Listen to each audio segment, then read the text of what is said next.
to another episode of Absolute Power. My name is Brian and I'm your host. There's a bunch of stuff to talk about this week. Let's start with what's going on in Hollywood, what's going on with AI. Tilly Norwood, if you haven't heard, she's the internet's, or I guess Hollywood's newest interest. She's an AI actress that debuted this past week that was made by some company called Particle 6. And she is AI, completely AI generated. It's not clear what models are actually behind it, but she apparently already has studios that want to work with her.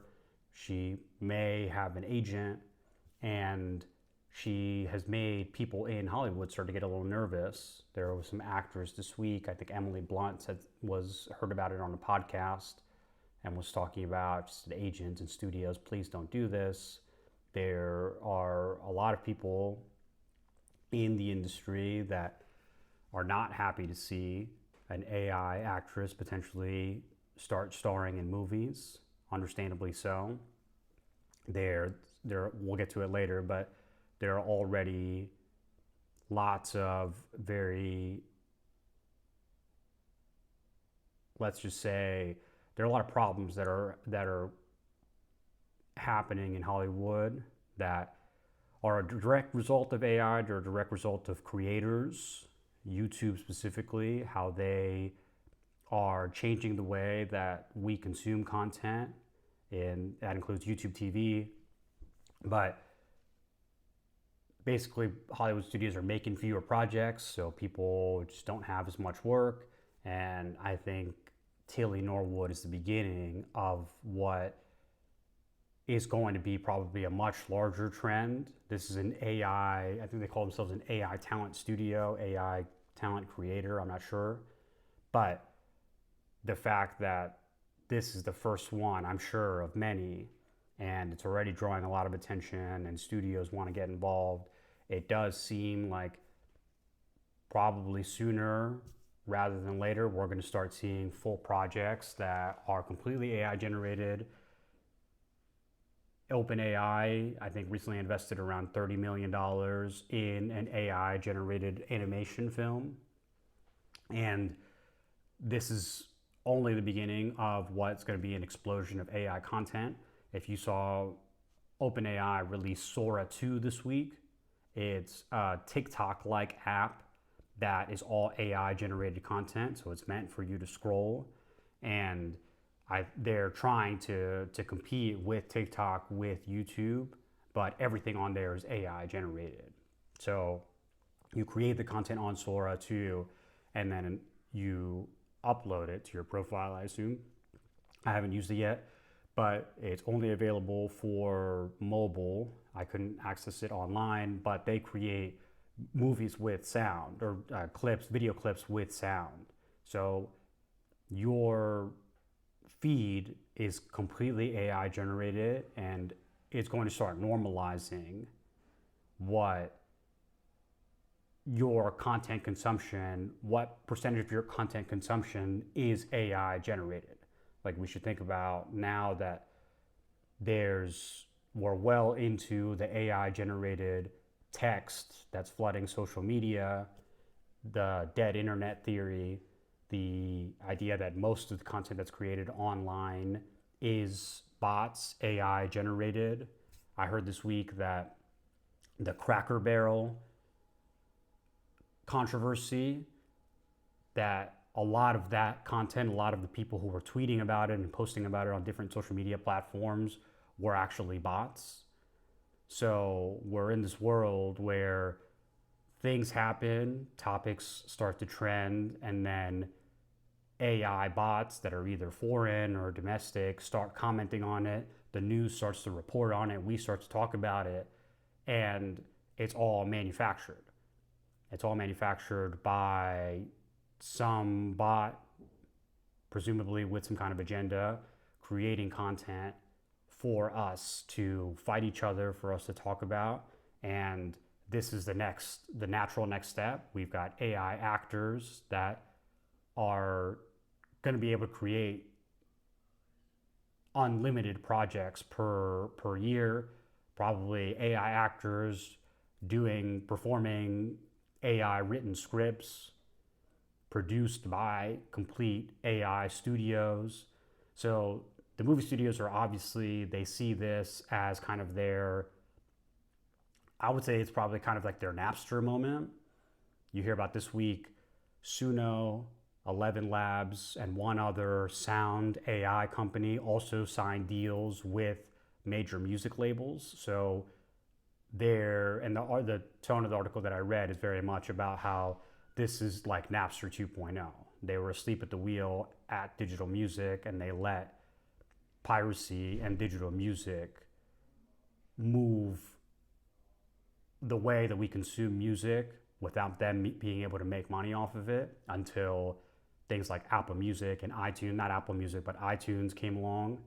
So these music labels started signing licensing deals with these AI music generation companies. The one that I'm most familiar with is Suno, but their SoundHound is another one. They are trying to get the piece of their pie on the AI generated content. So this Tilly Norwood and AI actors, AI generated content is the obvious next step. You're going to start seeing it. You already see some of it in advertisements. You're going to see some of it AI generated marketing. And it all is part of this trend where the costs of production are decreasing to the cost of compute. So rather than you spending $100, $200, $1 million on a shoot, you're just going to spend that money on the software used to generate the scenery, the actors, the editing, the VFX. All of it is going to become compute costs.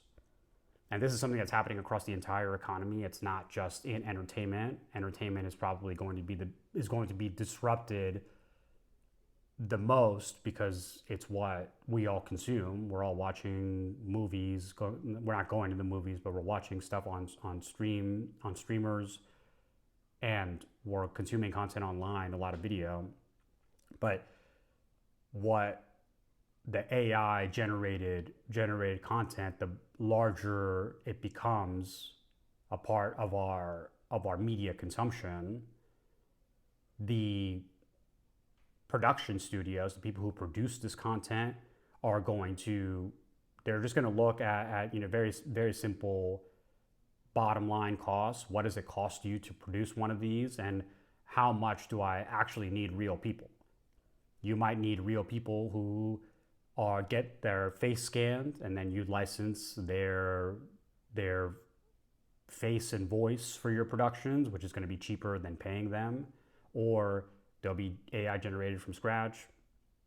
But the costs are going to go down, the actors are going to get less of it, and we're going to be consuming more and more AI content. Or you could probably imagine that there are going to be productions where the actual acting, so the actors are in a studio, they're getting paid, but then all of the B-roll, all of the extras, all of the action scenes are AI generated, because the technology is going to get better and the cost of it will drop. There's so much AI infrastructure that's being built that there's people worried that there's going to be an AI infrastructure bubble, and the amount of debt that these companies are incurring. So like Facebook or Meta is taking on private debt to build out their AI infrastructure. So is Oracle. Oracle, the last couple of weeks, their stock has been on a tear because of their cloud computing contracts that they're signing. They've emerged as a very big player in the AI data center boom. You've got OpenAI, Microsoft, Google, Oracle, all XAI is Elon Musk's company. They're all fighting over who's going to build out the AI infrastructure, and all of this is being funded by debt. There's plenty of articles that are also talking about when we're going to see a return on this AI boom, and how much of this is indicative that we're in a bubble. So with the amount of AI marketing that's out there, you would think that everything is being run by AI. But if you live in the real world, you know that the impacts that AI is having on people's lives is people are chatting with bots every day.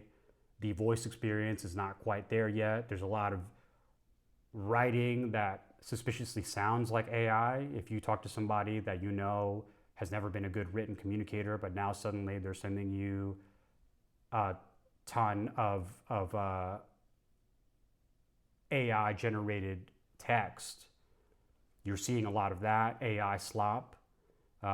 It's also becoming work slop. I read an article this week about how there is a lot more work slop that's being passed around in professional settings. So like AI generated PowerPoint presentations, AI generated emails, memos, marketing materials that with a simple prompt, a lot of these models are getting to the point where the visually it looks pretty convincing that it's cute, that it could have been something that somebody wrote, but it's obviously made by AI, and now it's hitting the AI actors. So expect to see a lot more Tilly Norwoods. She's going to be the first of many. I think the stuff that I think about when I think of AI actors is how are we going to think about them as individuals, but is this entity, is she going to give interviews? If when she gives interviews, how is that actually created? Is there somebody behind the scenes prompting? How does an AI actor engage with a real life actor? Like should we be thinking about this in the future where this AI now has a body? Because right now, the way that she would be in a scene, that she would do a performance, it has to be prompted, it has to be edited, and then you say, hey, she did the script, she cried, she laughed. But we're moving to a point where eventually it's going to have a body and it's going to be in physical scenes, I would think. It's going to walk red carpets, it's going to give interviews. And so the evolution of this technology is dependent on a few things. It's just on the compute. Can you run a large language model inside something small, something mobile that you would have either on some kind of like robot, I guess, or just what actually happens when these things cross from the internet into the world? And is that like the Terminator Doomsday scenario that we've been worrying about for decades? Or is it going to feel so unnatural and just so bizarre to watch this ageless actor perform these scenes that it will never be normalized? My feeling is that it will be normalized, but there are certain things that you have to be intentional about if you want to mimic human behavior. For example, what does Tilly Norwood look as an actress that matures? How does somebody manage this persona? I'm hesitant to call it a her because it's not a her, but if there's an agent involved and there's a publicist, the Tilly Norwood is just this facade for the talent company that produces her. So, are there just two people that are talking about this thing in the abstract, where it's just, we're going to put her in an action movie with The Rock, and I'll be behind the scenes prompting it. My studio will be behind the scenes dictating what this actress does in the scenes on the red carpet, how she promotes the movie, and what does that sort of look like when now we have these embodied AIs that are out there promoting films. They don't get tired of signing autographs. They don't get tired of taking pictures. They don't need privacy. So is there like are we getting closer to the movie Her? I think they explicitly said that they want her to be the next Scarlett Johansson, but imagine that you could chat with Scarlett Johansson and she would reply all day long.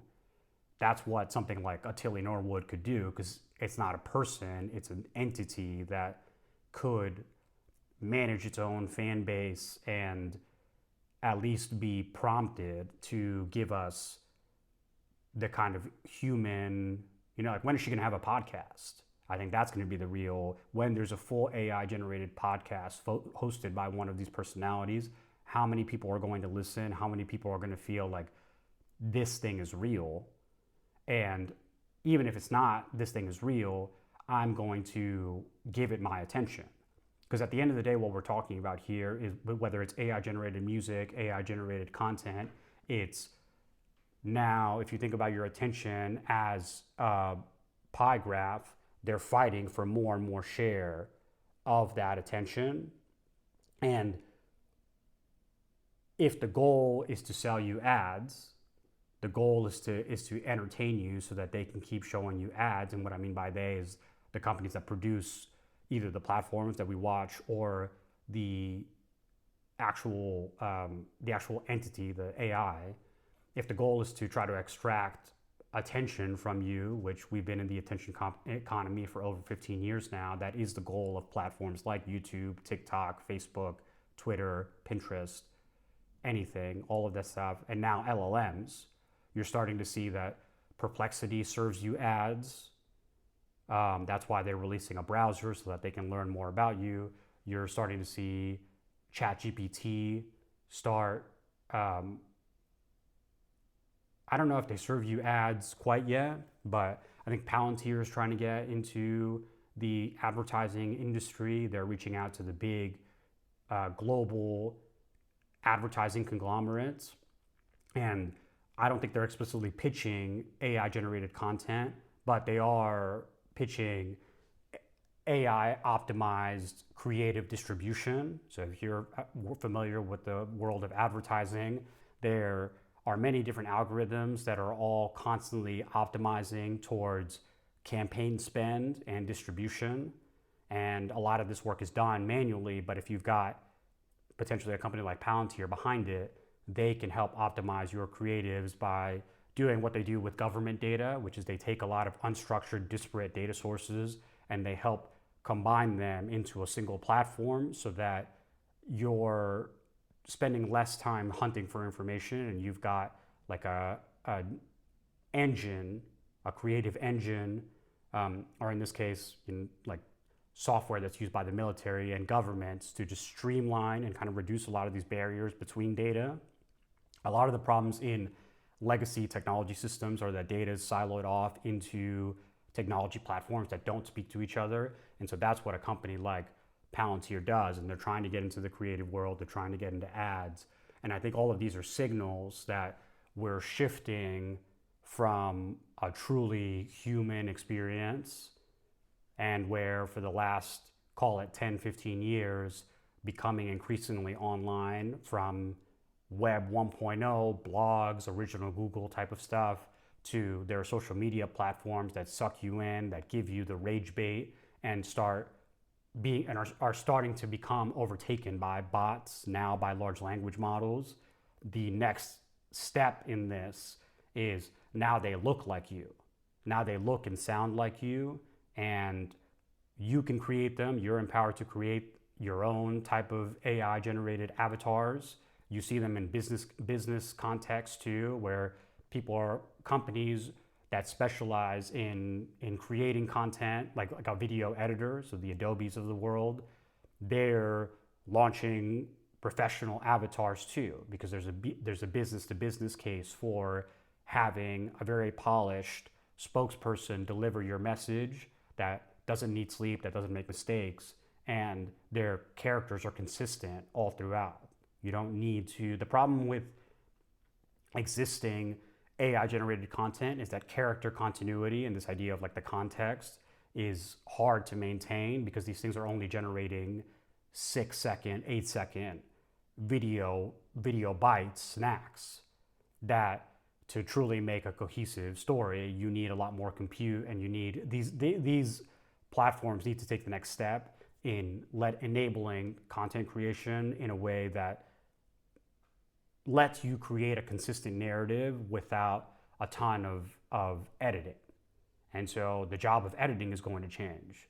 The way that people edit video, they're going to splice in AI generated content with human content. And I guess you could make the case that sometimes content today is so airbrushed, so photoshopped that it might as well be AI because it's not human either. You think about the way that models appear on magazines or the way that the coloring is done on movies and TV, that you could say like, well, this stuff isn't real anyway, so what difference does it make if it's AI generated?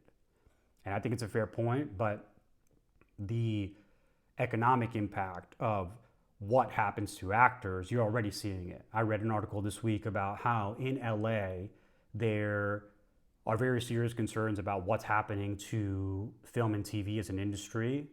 The amount of content that's being created by studios has decreased. Studios are becoming more judicious about how they spend their money on content. So you think about the top actors, those people are still finding projects, they're getting paid, they're finding ways to distribute directly to consumers. So you think of like the Taylor Swifts of the world, she just released an album and she just did a deal to do a movie run this weekend where she has so much influence that she can cut out distribution, she can do her own distribution, but you've been seeing it for years where actors have their own production companies for this very reason. So you think of like Brad Pitt's Plan B, Leonardo DiCaprio has his own production company. I believe Vince Vaughn does too. There are many actors who Reese Witherspoon, Hello Sunshine, they source their own projects and then they pitch them directly to the networks, and they're much more in control of the distribution of the content. And in this case, I think you're starting to see what you start to think, well, now if actors who were previously up and coming, you know, they were side characters, now if those become AI, if the visual effects artists and the editors are also handled by AI, there's no real need there's no audio visual engineers that are needed on set. There's no people who operate the cameras, who operate the lighting, who build the sets. That's where a lot of the costs for these productions go. It's just you have to build these sets. This is impacted by tariffs. So there are macroeconomic factors that also are going to accelerate how quickly we adopt the AI generated, AI produced content, production grade content, because there are real savings to be had. If you're Warner Brothers, you're MGM, which is now part of Amazon, you're one of these big production studios, you're buying series or movies that are already produced. So all you're doing is you're buying the project and distributing it. Or if you're a production company of yourself, you're a production company yourself, the way that you think about these production costs as an operator start to shift to, well, I don't really need to shoot the New York City skyline for the millionth time that it's in all the movies. If it's already in my archive, or if I can just generate it with the prompt and I'm only going to show it for 5 or 7 seconds anyway, then the cost of that is literally pennies compared to thousands of dollars that you would pay for a drone shot of New York City, or even before there were drones. But the amount of actors that you would need to, let's say, shut down Times Square for a middle of the day shoot, you don't need permits anymore. You don't need the actors. You don't need the crew that's associated with that. You just create that shot and you move on. And I actually think that the way that we consume YouTube is a good signal to understand how tolerant we're going to become of AI content. For example, YouTube has conditioned us to the amateur aesthetic. It is right now between the drivers of content consumption are Netflix and YouTube. Another Financial Times article that I read this week was about how YouTubers are overtaking Hollywood's infrastructure because their shows are being submitted for Emmys. Their production value is increasing so high, so increasing to really high budgets. You think of like a Mr. Beast type of production. These are very, very expensive productions. And I forget her name, but there was a creator this week who recreated the Tom Cruise, like bolted to the plane scene. And this piece of content had a Hollywood premiere. So there are these creators that are now getting bigger and bigger. Their YouTube is an enormous business. I don't know off the ad revenue off the top of my head, but YouTube is a cash cow for Google, and the amount of viable businesses that you could create off of a channel like this is, it's very meaningful. It's significant, that to the point where, as Hollywood grade production is projects, the number of these are going down. It's never been easier to start a podcast or a channel. And Ted Sarandos himself, he acknowledges YouTube as a competitor. He says that they produce more snackable type content, so that when people go to Netflix, they're more intentional about the narratives that they want to watch. And I think he's alluding to the fact that it is higher production value, but you can't discount how easy it is to produce content on YouTube, and that the audience doesn't expect a George Clooney production grade film. It could be somebody just talking to camera like this. It could be somebody filming, walking around the street, and there is so much variety that you could truly find anything that you would be willing to watch for an hour or 20 minutes, 10 minutes. The platform is meant to keep you on there for hours at a day. I certainly watch a lot of YouTube throughout the day. So coming back to this idea of like, what does a platform like YouTube condition us to do? It has changed our expectation and our perspective around what kind of quality TV we're willing to watch literally on our television, because you can watch YouTube on your TV. That's why Spotify is getting into video. If you're a podcast listener, watcher, you'll notice that that video on YouTube, on Spotify, the last couple of years has been a big initiative for them. And a lot of podcasts have migrated to including video directly on their Spotify channel. It's so that they can compete with YouTube. And they both have TV apps. I have a Roku behind me. They both have apps on the Roku. And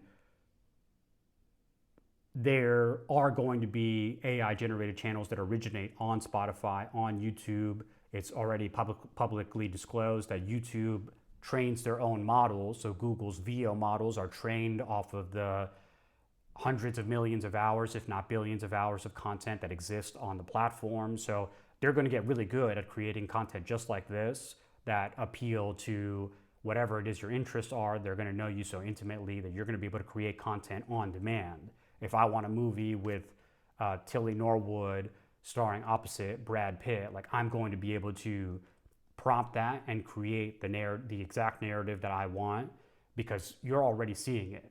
On YouTube, there are growing channels of AI music where you can listen to, for example, like if Guns N' Roses were a reggae band, and the music's actually pretty good. Like, some of it's, I don't know what software they use, but I'm pretty sure it's publicly available software where you can take any sound, any music, and change the genre, like, taking hip hop and turning it into 1960s soul, or taking Bob Marley and making him metal. Like, you can think of any number of different like permutations of enter artist and genre and spin it out into something completely different. And sometimes it's pretty good.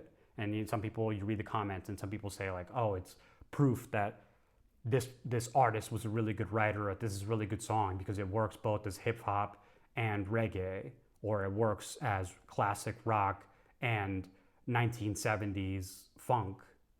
But I think the part where you think about the real life consequences of it is what happens to the artists who make this music. Like, and I'm not saying this to be anti creating this type of art, and that's what the creator of Tilly Norwood says, that she's a piece of art, which I do believe that, but there are real life consequences. Like, I'm not suggesting that because you take a photograph that a photographer is not an artist because they didn't hand draw it. Photography is an art in and of itself, the same way filmmaking is and many other art forms. But I guess it does change the way that you think about, like, what does it mean to become an artist and to be an artist for a living? Like, does that job actually have a viable way of life? Where today there are people who live off of making their music, and increasingly, like, it's really like the top artists that make the most money from their music. Like, the amount of money that Spotify pays out to its artists, most of it goes to Taylor Swift and Drake. Like, that level of artists. If you think about live concert performances, the majority of money that companies like Live Nation and any of these other giant event promotion companies, the amount of money that Taylor Swift era's concert or any artist of that magnitude is obviously very different than your local artist or an up and coming artist. So, like, if we're already living in that world where, because a lot of these industries have been consolidated, they just carry so much pricing power over their audience and over their their partners, I guess, like the artists. What does it mean for an artist to now compete with the AI version of a Taylor Swift? Where will there be a premium on the human experience? Is that something that, as a society, we're going to say, like, yeah, I'm willing to pay a premium to see so-and-so live because I know that their music is not AI generated or that they are real? I think that that's probably a naive way to think about it. Like, there is a case to be made to say, like, well, these artists are manufactured anyway. Like, Sabrina Carpenter doesn't write her own songs, like she might, or she might have at some point, but she works with an army of hit makers and producers. And then they make sure that those songs get distributed. The labels make sure that their songs are played on the radio and they're properly distributed on YouTube. And they have all these existing partnerships and infrastructure to make sure that the music that they make reaches a minimum amount of plays. Like, they control, like, in some cases, the platforms of distribution, but the way that the artist and the, like, industry that creates them, like, they work in concert to make sure that they all get, like, capture our attention.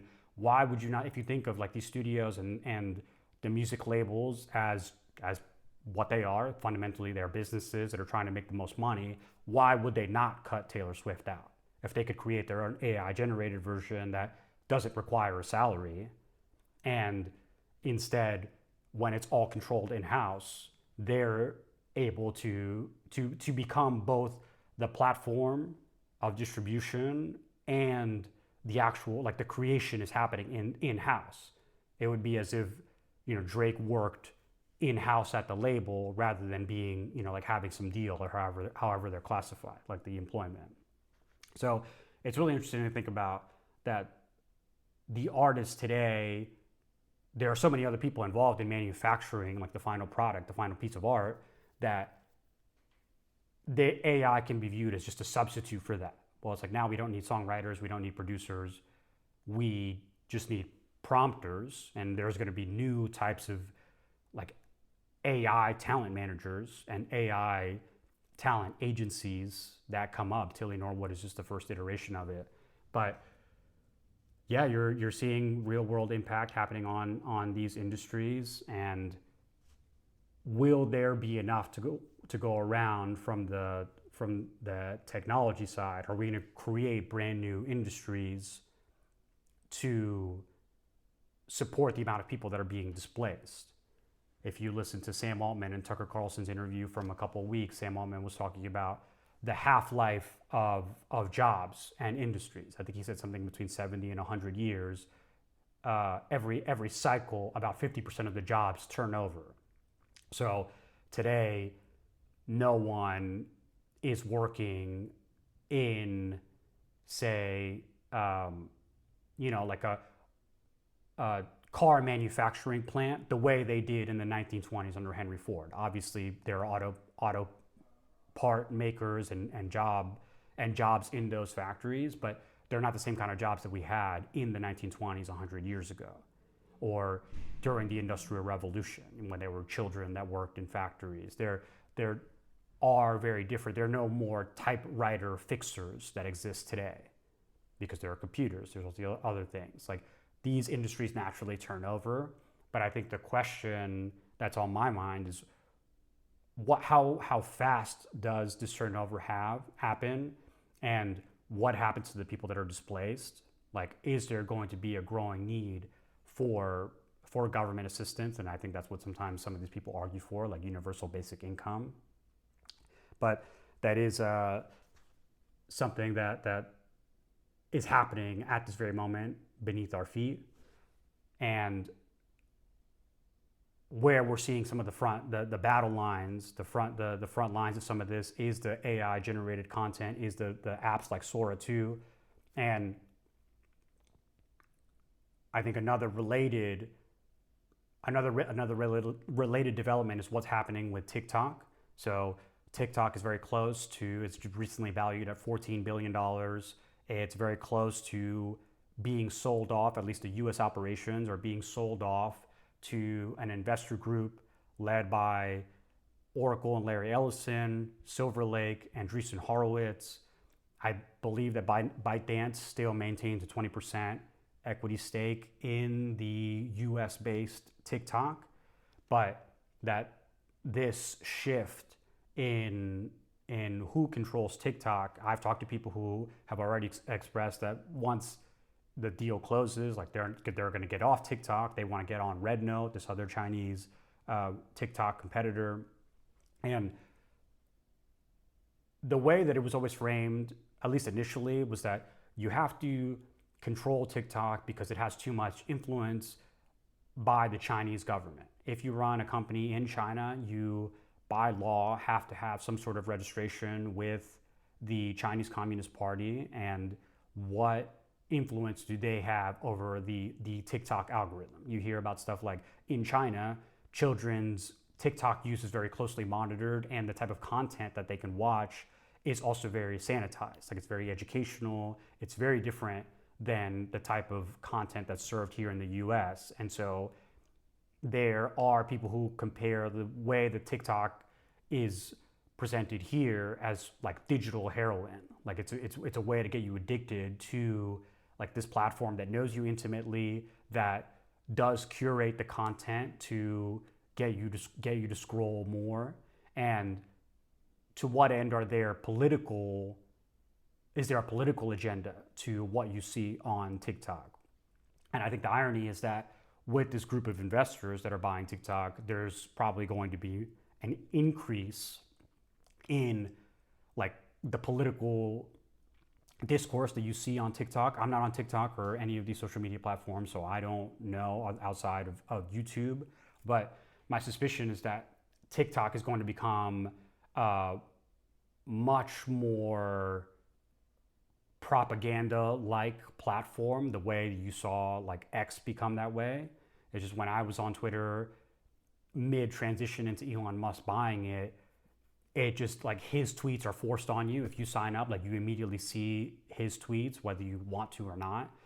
And I also started seeing just much more conservative media on Twitter after Elon Musk bought it. And so I feel like TikTok is going to start becoming, let's say, more opinionated than maybe it is right now, at least on like geopolitical terms. So not necessarily that, I'm sure that, yeah, there's going to be much more pro-US content. It's certainly going to be much more opinionated, like Israel content. But the investors in this company, obviously they're trying to make money off of ads. Like, that's how all of these companies are at their core. They're ad platforms.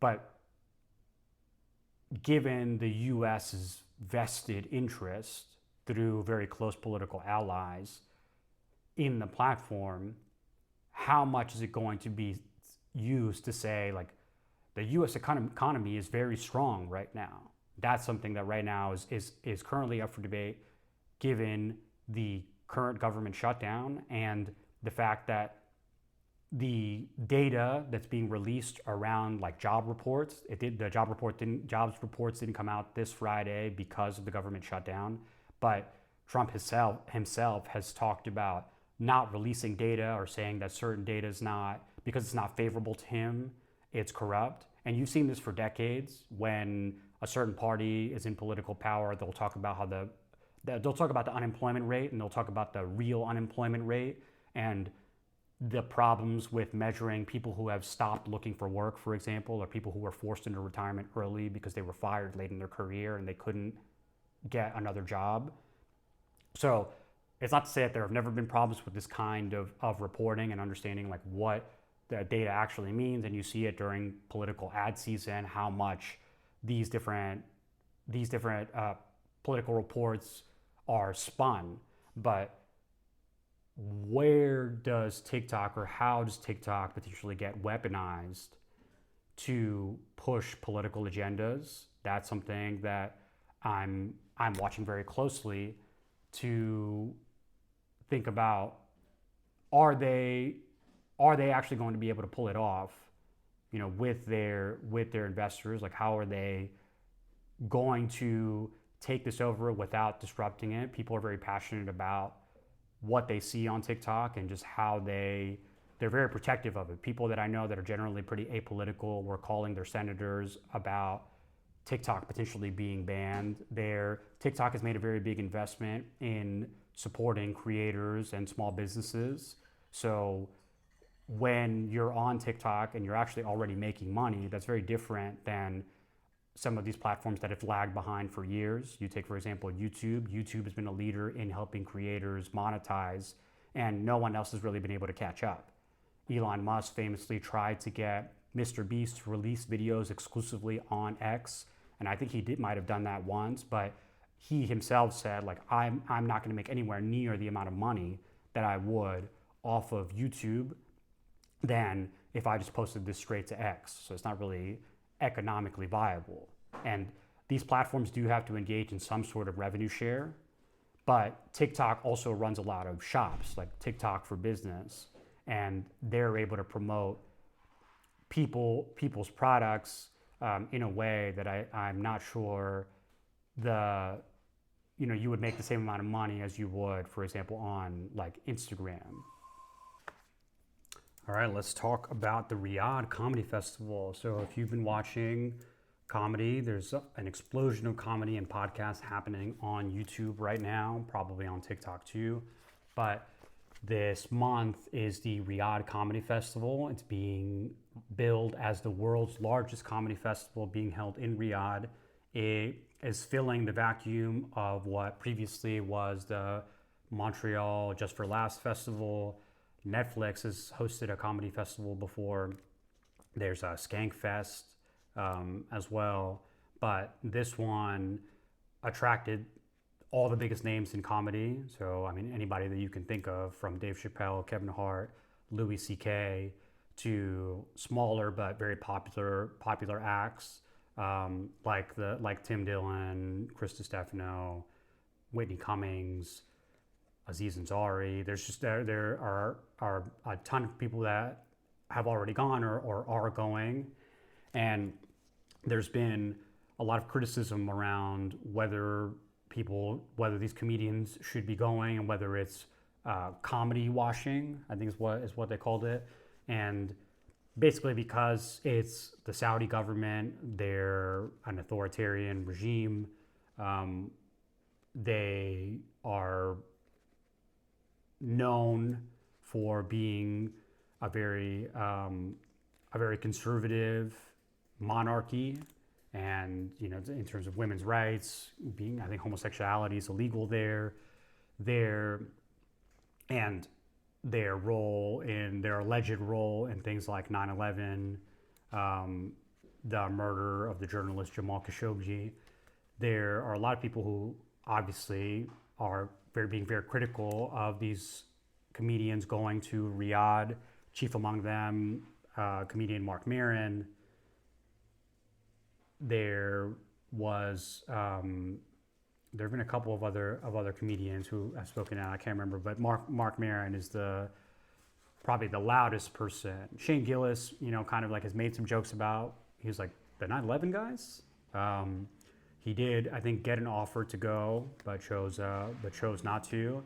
He's the biggest comedian in the world, so at this point, or among the top. So he probably didn't need the money. But Tim Dillon said he was offered $375,000. They actually eventually fired him from the festival because he made mention of them having slaves on his podcast. So he didn't go. But there are a lot of comedians that have gone, and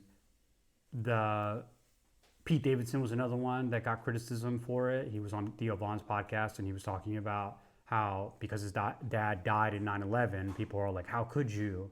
And then he's like, well, like when I see the numbers in my bank account, I don't really care as much. And Tim Dillon said as much too, that there's being offered so much money. It's very similar to things like Live Golf, or how the Saudis and the Emiratis are all investing in sports as a way to diversify away from oil. Like in the NFL, they I think this year approved private equity, the ability for private equity to earn up to 10% in a team. And so I believe that there's an organization that is the UAE. They own a portion of the Washington Wizards, the Washington Capitals, and they're investing, if not in the Commanders, some other football team. And yeah, there's investing more and more. There's a lot of Middle East money in this AI boom that we talked about earlier. They're invested in a lot of tech companies. They have been for years. They're investing in sports, in growing these leagues, and now they're investing in comedy. Like they're bringing people. They're trying to import our culture and diversify away from oil.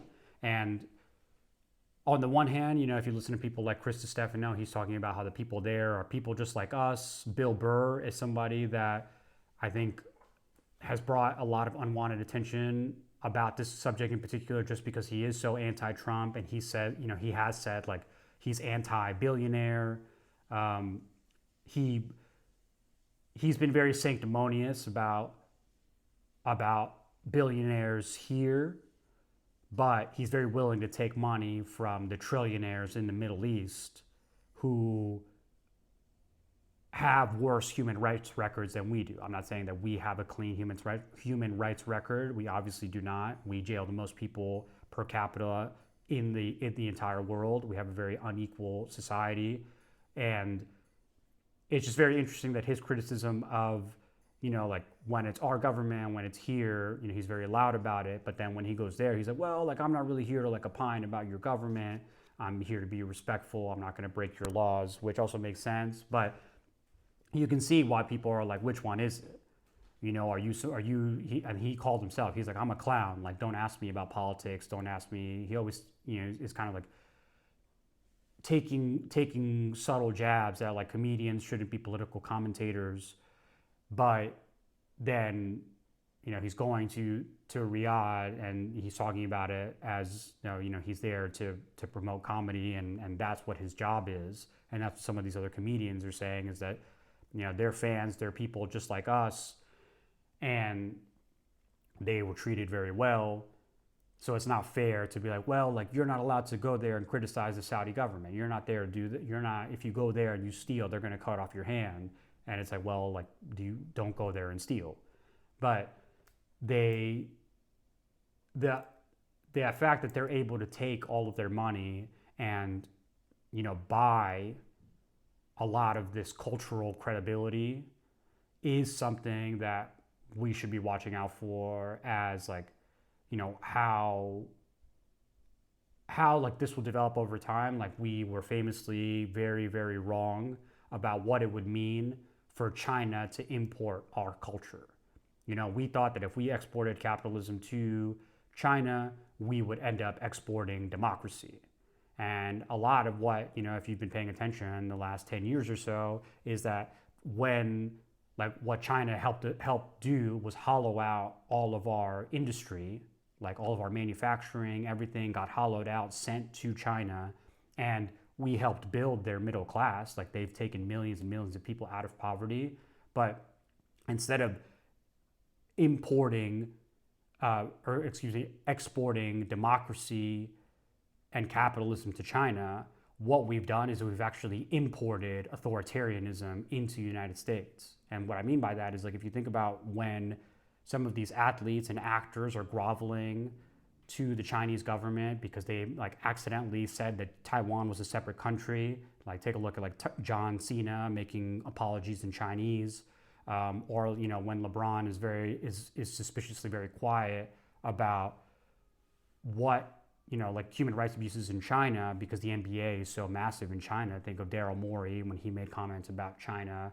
But then, you know, it's like here we're very critical of our own government. I'm not saying that you shouldn't be critical and that there aren't things to be critical about, but and you see it with Elon Musk too. Like you see it up and down the board where he's got a big fucking mouth when he's here, but when he goes to China, he knows that they've got him by the balls. Like I said earlier, that if you register a business in China, the Chinese government has to own part of it, or they at least there's some involvement by the Chinese government where you require approval. And Tesla's been able to flourish in China because the Chinese government allows it. And the day that they stop allowing it, that will be the end of that. So the deals that all of these companies, all these people make with China, it is from a position where the power dynamic is in China's favor. And I think you can think of the Riyadh Comedy Festival as an extension of that, where it seems like this one has been a success. So that means that there probably will be more of them. There will be more events like it. I'm sure now, like there's been soccer. I'm sure there will be basketball soon. I'm sure there will be tennis. There are going to be more and more ways for these governments to get involved in our forms of entertainment. And I think it's going to raise some serious questions about the amount of influence that they have over our culture and over the country, because we're willingly selling off parts of our culture. And, you know, at the individual level, if you're getting paid 150 grand, 300 grand for a one night, you know, 1 hour performance, I think there are very few people who are willing to say no to that. But it's exposing that there's a vulnerability. There's a vulnerability where they can poach the most valuable cultural assets that we have and basically hold a bag over their head. You know, it's like, if you want this bag, like you are going to say what we want, and you're going to do what we want. And on our side, you know, because we have the benefit of free speech and the First Amendment, you know, there's no, at least for now, there's no one telling us what we can or cannot say, or what government approved speech is. But the Riyadh Comedy Festival does raise, I think, a lot of interesting questions around what we're willing to sell off for this money, especially to a country that directly influences our quality of life in the form of oil prices. They have to cooperate with OPEC on oil production. So unless we're making meaningful moves away from oil, they do have a very significant amount of sway over our economy. You saw it under Joe Biden's presidency. Like, there was a concerted effort from them to reduce production of oil to hurt the Biden presidency, and because they didn't respect him, like they preferred Trump. So when they wield like this kind of economic influence over us, it's like, well, they can raise our cost of living directly and now they're using that money, I would argue, against us in the form of stealing, I would call it stealing, like poaching our cultural events that we, rather than, I think, enforce our position as the dominant power that all of these political leaders like to say we instead are very, very open and seem almost eager to surrender to these monarchies, these just like very, very bellicose like voices in the Middle East in particular, if it means that a handful of people make money. You know, the Jared Kushners, the Trumps, the Tony Blairs, like all of these people make money, and now like these comedians. So in the spirit of just like, yeah, thinking about our relationship with China critically, like what does our relationship with Saudi Arabia mean when they're able to now like capture like or attain cultural capital by repurposing, you know, like our own economy against us, or like weaponizing our own economy against us. But yeah, I haven't. So I think it lasts for a couple more weeks. No comedians have been beheaded yet, but we'll keep a close eye on it. And then I think the last thing I wanted to end on was the recent announcement that Bad Bunny is going to be doing the Super Bowl halftime show this year. He just hosted SNL, and the MAGA people are freaking out in like the most predictable, stupidest way possible. You know, like they love to talk about how triggered liberals are because of, you know, like for like, you know, whatever reasons. Like they're just like chomping at the bit at these stories where liberals are triggered. And if you watch the reaction of just how Fox News and right-wing political commentators are talking about Bad Bunny, it's like as if the like NFL announced that they were like moving the entire league to Mexico. Obviously, Bad Bunny's Puerto Rican, but I think this week on the Charlie Kirk show, like there were these morons talking about how like Creed should be the fucking halftime show performer for the Super Bowl, or Corey Lewandowski, that guy who used to work for Trump and they fired him, or I don't know what the fuck his deal is. He was talking about how ICE is going to be present at the Super Bowl show. And it's like, what fucking illegal immigrant has enough money to go to a fucking Super Bowl? Like, have you looked at Super Bowl tickets? Like, these people, I think it's not that they're dumb, because they're not. It's just that the like manufacturing of like outrage, like it's like clockwork on the left and the right. Like you are throwing out this red meat, and it's like for the NFL, it makes a lot of sense. Like it's going to bring people who don't watch football to watch the Super Bowl. That's what the Super Bowl halftime show is about. It's to get people who don't normally watch this to tune into a cultural moment. Like that's the purpose of the Super Bowl. That's why the commercials are a thing. That's why like there are so many like I would call them like supporting events around the Super Bowl. I lived in LA when the Super Bowl was in LA a couple months ago, and I walked through the downtown area where by the Crypto Center or the Staples Center, there were all these like events and places where you can take photos. Like it's an economic event, but it's a cultural event, and that's why you want the game to be memorable. But the Super Bowl halftime show is also meant to like capture the non-football watchers' attention, the way that you talk about the Super Bowl commercials Monday morning at work. So that's why you have the biggest artist, arguably the biggest artist in the world, in Bad Bunny do the halftime show, you know, so it makes a ton of sense for the NFL. And then, so, you know, I think that's just very basic, like business. And then when you think about all these like right-wing commentators who are like, Bad Bunny didn't perform here because he said that ICE could be at his shows, and then you have people like Kristi Noem and Kevin Lewandowski or whatever, they're out there saying like ICE is definitely going to be there. Like it's just to give people something to be enraged about, to talk about. and then for the other side to go, can you believe that they said, and then Bad Bunny said that and on SNL he said he does whatever he wants, and it's all a distraction. It's all a distraction to get you to fight with people that you might disagree with around the margins, but in general you're probably more similar than not. But it's to get you to fight about these like fringe issues while there is more and more consolidation of power, not just at like the presidential level, but you look at like, it seems like here, I live here in New York, the mayor, our current mayor, who just ended his reelection campaign, him and seemingly everyone around him is being investigated and indicted for all types of corruption. If Zoran Mamdani wins, like I would expect no different. Like somebody's going to be making money off of it, like your friend, your family, your cousin, and that's just the political system that we live in.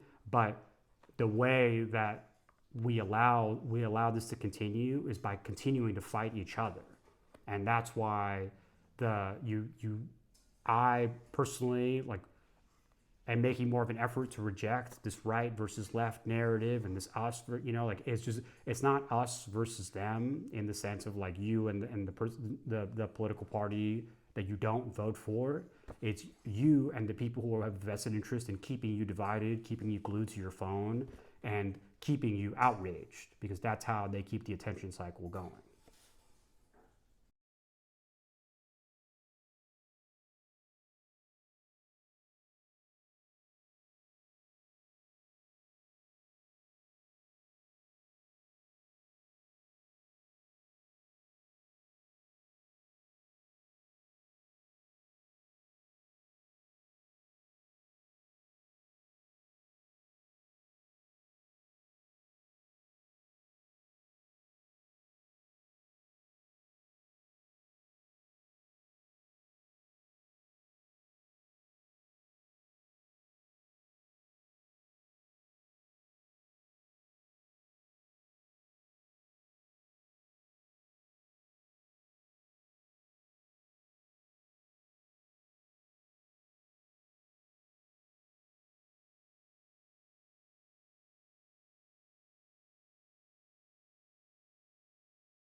Welcome back to another episode of Absolute Power. This is your host, Brian, and today we're going to talk about a bunch of different topics. We're going to talk about AI, acting.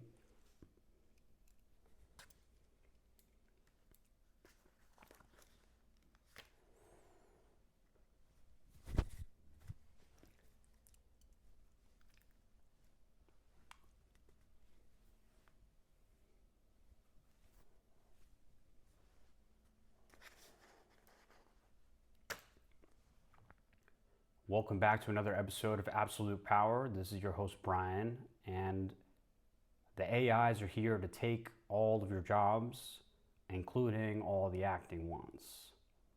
If you haven't heard yet, the newest actor that is hitting Hollywood and probably your streaming services too is Tilly Norwood.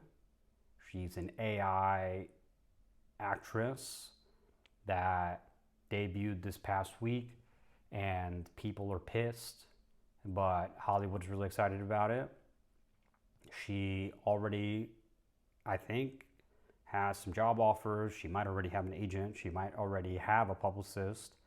I don't really know, but she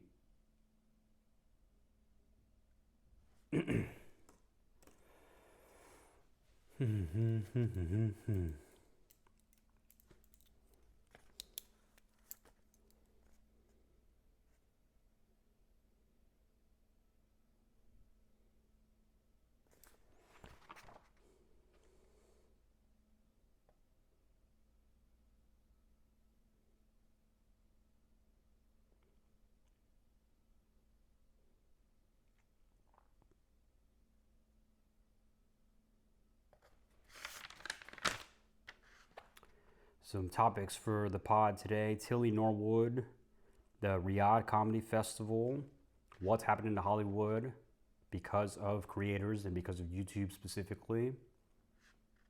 Bad Bunny hosted SNL, and he's also doing the Super Bowl halftime show. South Korea is paying people to have kids.